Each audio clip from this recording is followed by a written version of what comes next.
Good morning students.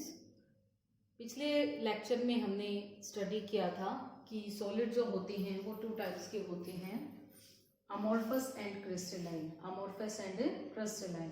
आज हम क्या सीखेंगे कि जो क्रिस्टलाइन जो सॉलिड्स होते हैं वो कितने टाइप के होते हैं।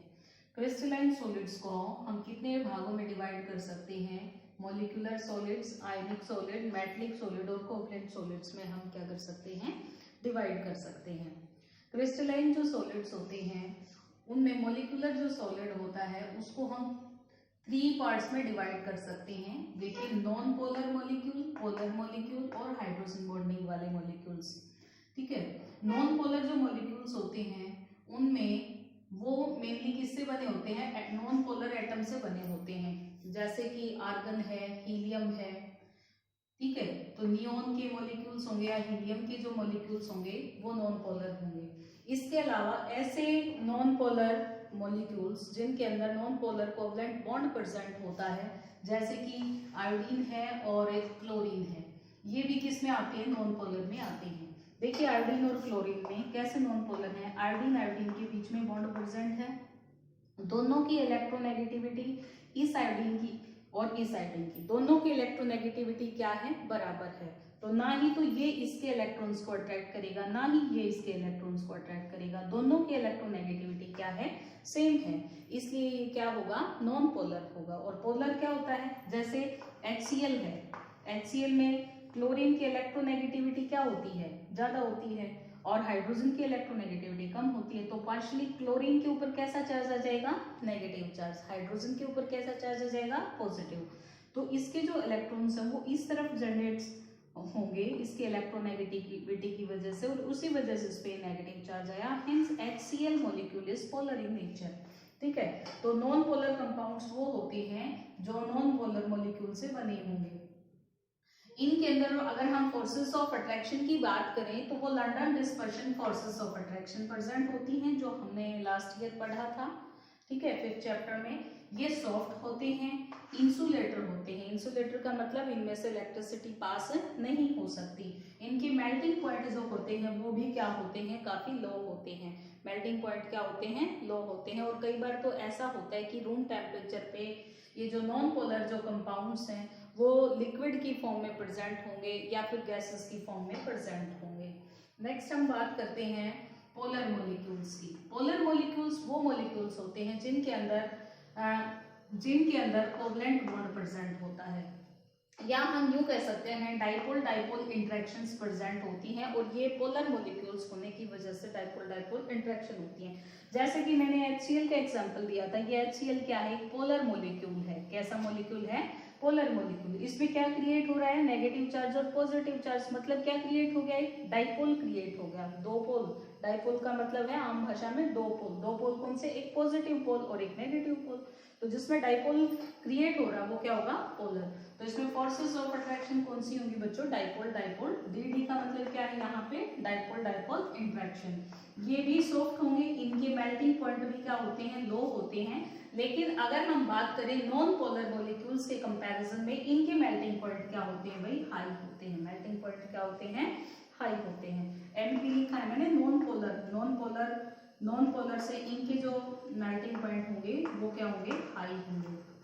इसके एग्जाम्पल हैं जैसे सॉलिड SO2, सॉलिड NH3, इसके एग्जाम्पल्स हैं।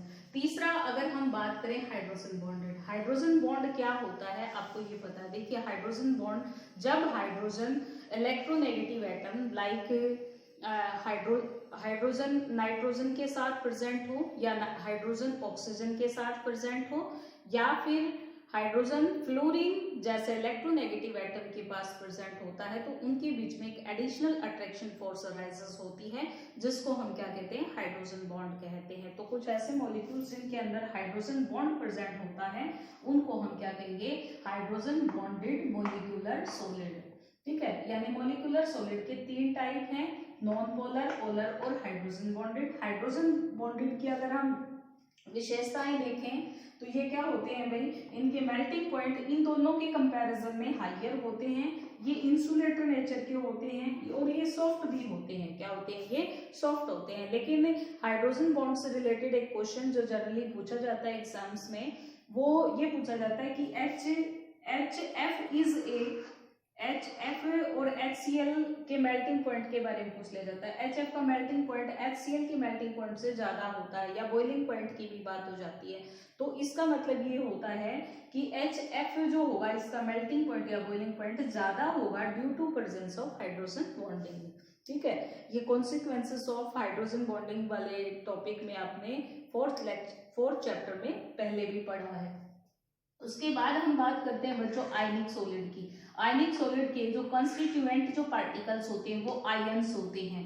आयंस कौन कौन से? कैटायन या फिर एनायन होते हैं। कैटायन और एनायन पे ऑपोजिट चार्ज होने की वजह से उनमें अट्रैक्शन फोर्स अराइज होती है, उसको हम इलेक्ट्रोस्टैटिक अट्रैक्शन कहते हैं, या फिर हम आयनिक बॉन्ड के नाम से उसको जानते हैं। इनकी प्रॉपर्टीज देख लेते हैं। प्रॉपर्टीज कैसे होती हैं भाई? ये हार्ड होंगे क्योंकि आयनिक जो बॉन्ड होता है वो एक स्ट्रॉन्ग बॉन्ड होता है, ठीक है, तो इसलिए क्या होंगे? हार्ड होंगे। लेकिन ये ब्रिटल होते हैं। ब्रिटल मतलब टूट जाते हैं। जैसे चौक क्या होता है, इसको आप तोड़ेंगे या पीटेंगे तो क्या हो जाएगा? ये चूरे में बदल जाएगा, चूर्ण में बदल जाएगा। तो ये क्या है? ब्रिटल होता है। तो हार्ड एंड ब्रिटल होंगे। इनके मेल्टिंग और बॉइलिंग पॉइंट इन सब के कंपैरिजन में क्या होते हैं बच्चों? हाई होते हैं। इलेक्ट्रॉन्स जो होते हैं फ्री नहीं होने की वजह से, इलेक्ट्रॉन्स फ्री नहीं होने की वजह से क्या होते हैं बच्चों? ये इंसुलेटर्स होते हैं। क्या होते हैं? ये इंसुलेटर होते हैं सॉलिड स्टेट में।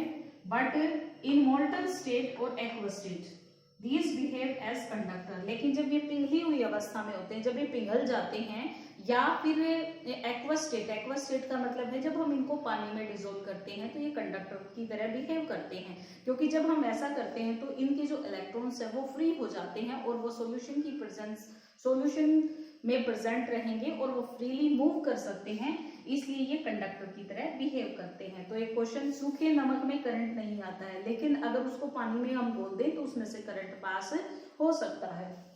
तो नमक जो है NaCl है, वो किस टाइप का सॉलिड है? आयनिक सॉलिड है। अगली बात करते हैं हम मेटलिक सॉलिड्स के बारे में। जितने भी मेटल्स के आयंस होते हैं, यानी जितने भी मेटलिक कंपाउंड्स होते हैं, मेटलिक एलिमेंट जितने भी होते हैं, सारे के सारे क्रिस्टलाइन होते हैं और उनको हम मेटलिक क्रिस्टलाइन सॉलिड के नाम से जानते हैं। इनमें जो मेन कंस्टिट्यूएंट पार्टिकल्स होते हैं वो पॉजिटिव आयंस होते हैं, and these are surrounded by and held together by CO free electrons. यानी जो पॉजिटिव आयंस होते हैं उनके चारों तरफ फ्री इलेक्ट्रॉन्स प्रेजेंट होते हैं, और ये इसी वजह से, फ्री इलेक्ट्रॉन्स होने की वजह से all time behave like conductors. हमेशा किसकी तरह बिहेव करते हैं? कंडक्टर्स की तरह बिहेव करते हैं। यानी हम ये कह सकते हैं कि जो मेटलिक कंडक्टर्स होते हैं उनमें चाहे वो मोल्टन स्टेट में हो, चाहे वो सॉलिड स्टेट, किसी भी स्टेट में हो तो करंट आ जाता है। तो आपने देखा होगा आयरन में, एल्यूमिनियम में, कॉपर वगैरह में, जितने भी मेटल्स हैं उन सब में से करंट पास हो सकता है। इसके अलावा इनमें कुछ एडिशनल कुछ प्रॉपर्टीज भी होती है, जैसे इनमें मेटलिक लस्टर्स होती है। Metallic lustre is also due to presence of free electrons. उन फ्री इलेक्ट्रॉन्स की वजह से इनमें मेटलिक लस्टर पाई जाती है। These are also malleable, these are also ductile. इनके मेल्टिंग और बॉइलिंग पॉइंट की अगर हम बात करें तो इनके मेल्टिंग और बॉइलिंग पॉइंट बहुत हाई होते हैं। टंगस्टन, एक जीके का क्वेश्चन बनता है, टंगस्टन जो होता है उसका मेल्टिंग पॉइंट सबसे ज्यादा होता है, और जो मरकरी है उसका जो मेल्टिंग पॉइंट है वो सबसे क्या होता है? लेस होता है। एक दो क्वेश्चन और मेटल्स के बारे में ध्यान आ गई, चलो बता देती हूँ। लिक्विड मेटल क्या है? मरकरी है। लिक्विड मेटल क्या है? मरकरी है। और एक ऐसी मेटल जो हथेली पे रखने से भी पिघल जाती है, दैट इज गैलियम। ठीक है, चलिए अगला बात करते हैं हम कोवलेंट के बारे में। कोवलेंट जो हमारे सॉलिड्स होते हैं वो क्रिस्टलाइन सॉलिड्स होते हैं, सॉलिड्स ऑफ नॉन मेटल्स। ये जनरली नॉन मेटल से बने होते हैं। इनके अंदर जो बॉन्ड प्रेजेंट होता है वो कोवलेंट बॉन्ड प्रेजेंट होता है। ये भी हार्ड होते हैं, ब्रिटल होते हैं। इनके मेल्टिंग पॉइंट भी क्या होते हैं? हाई होते हैं, और ये भी इंसुलेटर नेचर के होते हैं। क्या होते हैं? ये इंसुलेटर होते हैं। इसका एक एग्जांपल है डायमंड और दूसरा एग्जांपल है सिलिकॉन कार्बाइड। और ग्रेफाइट भी कोवलेंट, ग्रेफाइट के बारे में आपने सुना है। ग्रेफाइट जो होता है that is also a covalent compound but it is exceptionally behave as conductor। ये किसकी तरह बिहेव करता है? कंडक्टर की तरह बिहेव करता है। कारण क्या है? क्योंकि देखिए डायमंड में या सिलिकॉन कार्बाइड में तो जितने भी इलेक्ट्रॉन्स प्रेजेंट होते हैं वो सारे के सारे सारे के सारे क्या होते हैं, बॉन्ड बनाए हुए होते हैं।